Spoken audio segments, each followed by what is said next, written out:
Baspa supremo ने ली UP state के पदाधिकारियों की अहम बैठक, साथ ही पिछले दिशा निर्देश का लिया प्रगति रिपोर्ट। बीजेपी कांग्रेस पर बोला जमकर हमला।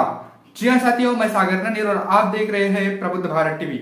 अगर आपने हमारे चैनल को अब तक सब्सक्राइब नहीं किया है तो कृपया हमारे चैनल को सब्सक्राइब करें और बेल आइकन को दबाकर ऑल पर क्लिक करें। साथ ही हमारी इस रिपोर्ट को अपने दोस्त, परिवार और रिश्तेदारों में शेयर करना भी ना भूलें। दरअसल आपको बता दूं कि लोकसभा चुनाव को लेकर सभी पार्टियां चुनावी मैदान में उतर चुकी है। ऐसे में बहुजन समाज पार्टी भी अपने फार्मूले के तहत खुद अपने बलबूते पर चुनावी मैदान में उतर चुकी है। आपको बता दूं कि आज बसपा सुप्रीमो ने यूपी स्टेट के पदाधिकारियों के अहम बैठक ली और उस बैठक में पिछले दिए गए दिशा निर्देशों की समीक्षा भी की और उसकी प्रगति रिपोर्ट भी ली। आपको बता दूं कि बीएसपी सुप्रीमो ने साफ तौर पर पदाधिकारियों को कहा है कि आपको गांव देहातों में जाकर पार्टी संगठन को मजबूत करना है और साथ ही लोगों को बीएसपी से जोड़ना है। संगठन और कैडर की बैठकों को गांव-गांव में जाकर लेना है और कैडर के आधार पर लोगों को तैयार करना है। बहन जी ने साफ तौर पर कहा कि कैडर के आधार पर सर्व समाज के लोगों को खास तौर पर पार्टी से जोड़ना है, उनको पार्टी की नीतियों से अवगत कराना है और बीएसपी के जनाधार को लोकसभा चुनाव के लिए काफी हद तक बढ़ाकर अपने दमखम को दिखाना है। पिछले दिए गए दिशा निर्देशों की बहन जी ने समीक्षा की और उसमें जो कमियां रही है उसको आगे तनमन से पूरा करने की अपील भी की। आपको बता दूं कि बीएसपी सुप्रीमो लगातार लोकसभा चुनाव को लेकर काफी हद तक अलग अलग रणनीति बना रही है और अपने विरोधियों को भी आगाह कर रही है कि बीएसपी किसी भी मायने में चुनावी मैदान से पीछे नहीं है। बसपा सुप्रीमो ने अपने पदाधिकारियों को साफ तौर पर कहा है कि 2024 के लोकसभा के चुनावों को ध्यान में रखकर अपने जो कैंडिडेट होंगे वो काफी सावधानी से आपको उसका चयन करना है। साथ ही ऐसे कैंडिडेट हो जिन पर कोई मुकदमा ना हो या आपराधिक मामलों में वो संलिप्त ना हो, ऐसे यानी साफ सुथरे उम्मीदवारों को ही टिकट दिया जाए, ऐसे भी सख्त निर्देश बसपा सुप्रीमो ने दिए हैं।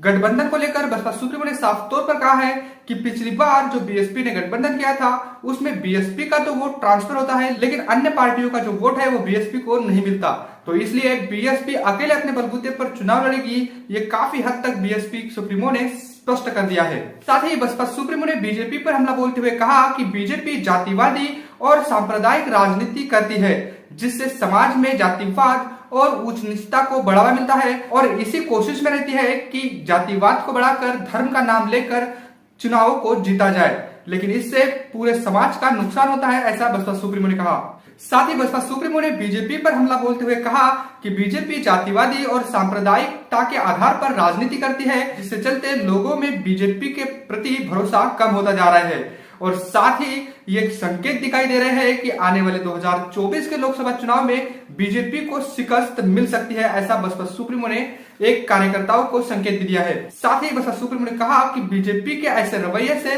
बीजेपी को लोग पसंद नहीं कर रहे हैं। बसपा सुप्रीमो ने कहा कि आने वाले 2024 के जो लोकसभा चुनाव है वो काफी दिलचस्प व राजनीति की नई करवट बदलने वाले साबित होंगे। कांग्रेस और बीजेपी पर हमला बोलते हुए बसपा सुप्रीमो ने कहा कि इन दोनों की सरकारों में लोगों की जो हालात रहती है वो आमदनी अठन्नी और खर्चा रुपया की तरह ही रहती है। ऐसे में बीजेपी व कांग्रेस के प्रति लोगों की जो आस्था है वो कम होती जा रही है। साथ ही बसपा सुप्रीमो ने कार्यकर्ताओं से कहा कि 2024 के लोकसभा चुनाव को लेकर आपको गांव देहातों में जाकर संगठन को मजबूत करना है कैडर के आधार पर। तो 2024 के जो लोकसभा चुनाव है तो बसपा सुप्रीमो के इस आज की मीटिंग से काफी हद तक साफ हो चुका है कि बीएसपी अकेले अपने बलबूते पर चुनावी मैदान में उतर रही है और गांव देहातों में जाकर सर्व समाज के वोटरों को, सर्व समाज के लोगों को कैडर के आधार पर संगठित कर रही है।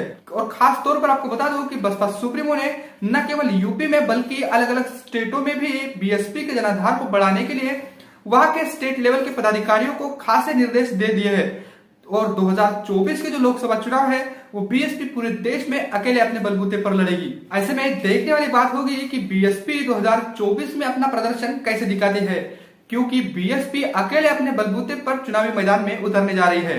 बने रहे प्रबुद्ध भारत टीवी के साथ, मिलते हैं अगली रिपोर्ट में, तब तक के लिए जय भीम, जय भारत। बहुजन विचारधारा को बढ़ाने के लिए हमारे चैनल को सब्सक्राइब करें, लाइक करें और कमेंट